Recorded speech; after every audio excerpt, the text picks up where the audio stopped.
Jeb chimes in a little bit more on that new creeper debate, a biome-locked phantom, C418 possibly returning, and actually, not just spoken to. So we back into blue skies, swinging our blue sky from side to side when Jeb, oh my god, the beautiful, luscious locked laddie himself, also the CCO at Mojang, I guess? Well, he's been active again on here like he does from time to time, amazingly answering questions from people like you and I alike. Real quick, I'll let you go on about that, but this is Waddle's new intern that he hired. And he said I'm not going to get paid if I don't, remind you that he's got a YouTube channel, and he wants you to subscribe, and, tap like, yeah, something like that. Hey! Not now. We've got a lot to talk about, dude. Sorry about that. Hey, you're still learning the job. Jeb, over on Blue Sky, if you didn't know, when he feels nice and happy, sometimes he will actually go ahead and respond to people's questions. I wanted to kick everything off right here because lately I've been into the museums IRL. No way! He did the thing! Oh, no flipping way. And I always love to see a jelfie.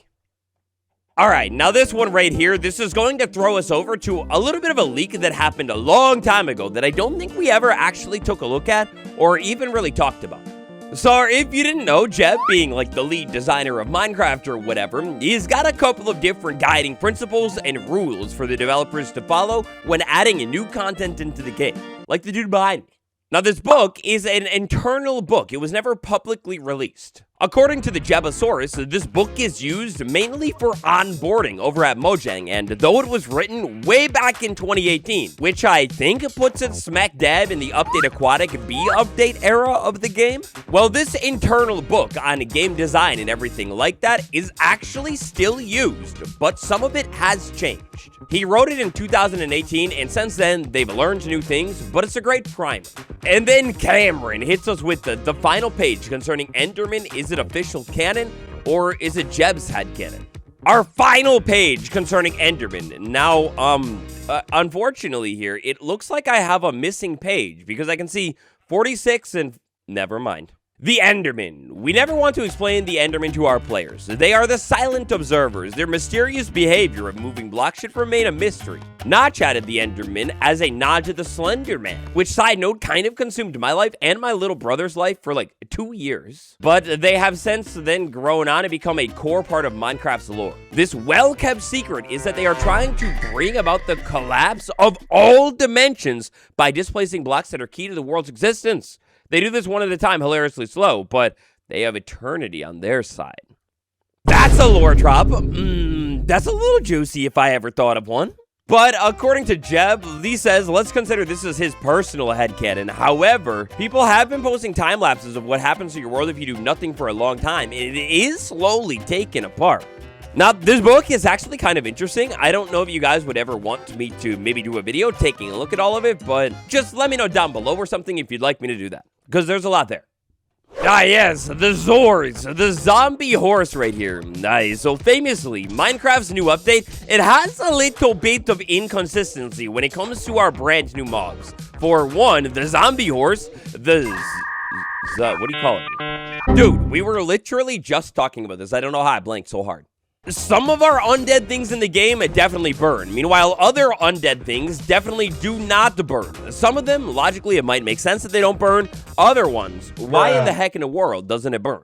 This inconsistency was pointed out to Jeb over on Blue Sky, and he actually got back to it. Usually, the developers will say undead with hats do not burn, but I suppose all rules will have some exceptions. I know rules have an exception. That's a little bit of a nod to a discussion that we'll talk about very soon.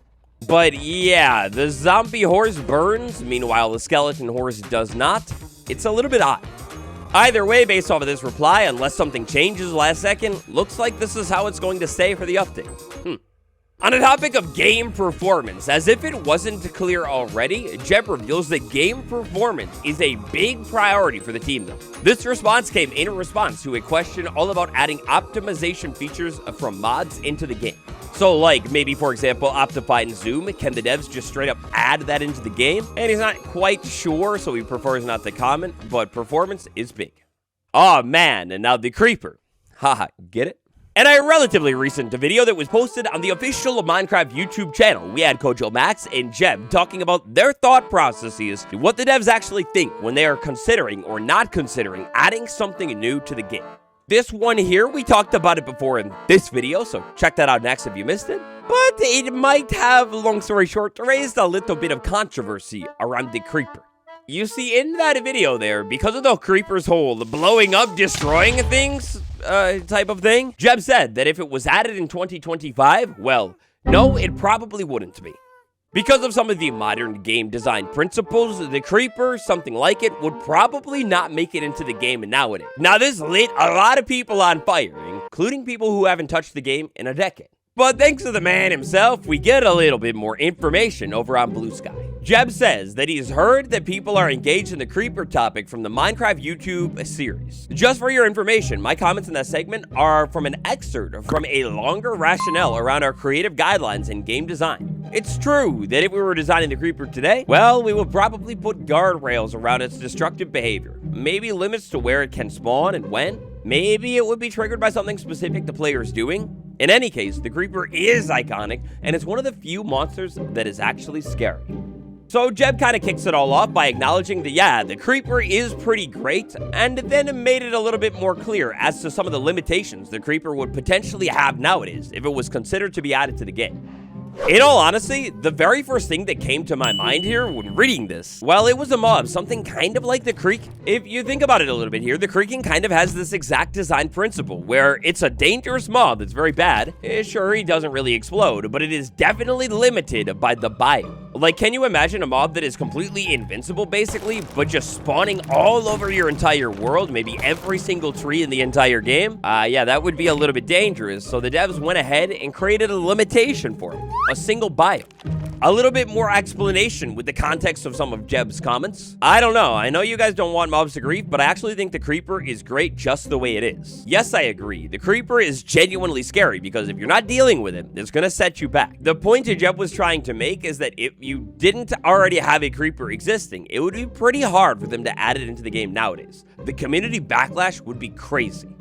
Honestly, right there, let him cook. He's 100% correct. Jeb also wanted to make it clear that in that initial video, again, it only used a small clip from a longer section of Jeb talking, and his point was that, again, in today's Minecraft world, a mob like the creeper would definitely need some special conditions. He does still love the creeper. That clarification from Jeb is honestly kind of beautiful. I had a feeling that he was getting a little bit misconstrued by some of the tourists from time to time. Definitely a conversation for another time, but this is the downside of the Minecraft community being, well, just such a massive community and so many people hopping in and out of the Minecraft world. Some of the comments can definitely easily get misconstrued, and some of the newer features that are kind of similar in a way, well, they could definitely go almost completely unnoticed and forgotten about. Oh, and then we have another developer chiming in and saying, hey, maybe the Phantom should explode too. Great idea. Yes. Oh, now speaking of the Phantom, interestingly, recently they got a whole water update, and now another concept too. When asked about maybe phantoms possibly becoming biome specific or something to make them a little bit less annoying, and if there's any chance of it being done, then Jeb says, yeah, something like that. Now, I don't know if he maybe missed some of the question or what, because that sounds like a massive reveal for an upcoming update of phantoms becoming biome specific and maybe getting a rework, but wow.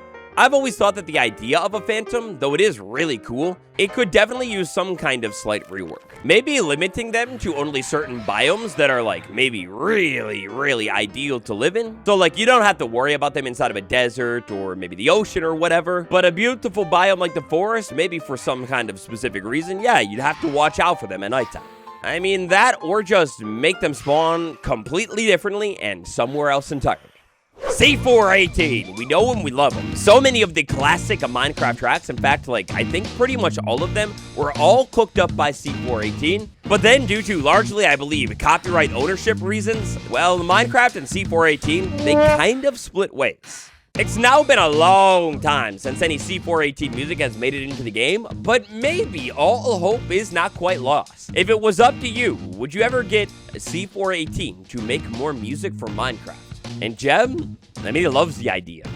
If we're in the best reality, this seems like one of those spark moments where a couple of months down the line, we find out that, yeah, maybe C418 is actually back. This feels like one of the things, because of how big of a deal Jeb is, that this could, you never know, open up a larger conversation, and maybe some kind of deal could end up being cut between C418 and Minecraft. Either way, no matter what, the idea of more C418 vibes coming to Minecraft, oh my god, please.